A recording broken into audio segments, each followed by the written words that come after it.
Savićević se oslobodio. Savićević prema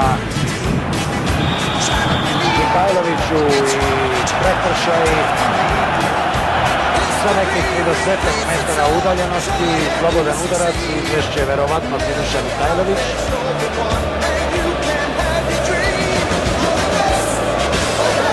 Prošlo je već 20 minuta. Prva četvrtfinalna utakmica Kupa evropskih šampiona u Beogradu. Crvena zvezda Dinamo Dresden, golova nema, slobodan udarac za Crvenu zvezdu, Robert Prosinečki. Fantastičan udarac Roberta Prosinečkog i Crvena zvezda vodi sa 1:0.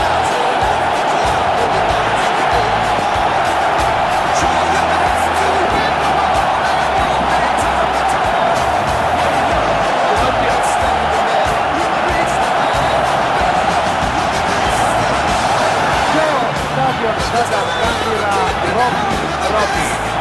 Pogledajmo još jedanput na istoriju velemajstora. Neodbranjivo je to bilo. Tamo gde se spajaju Stativa i Prešta. Keller nemoćan.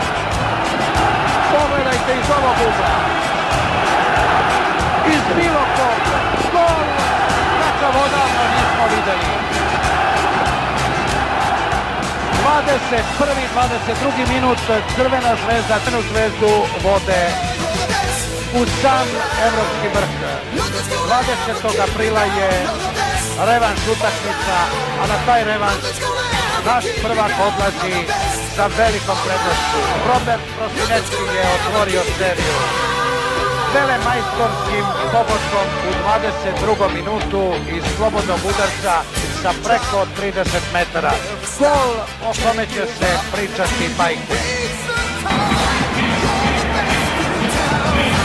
Pogledajmo. 22. minut.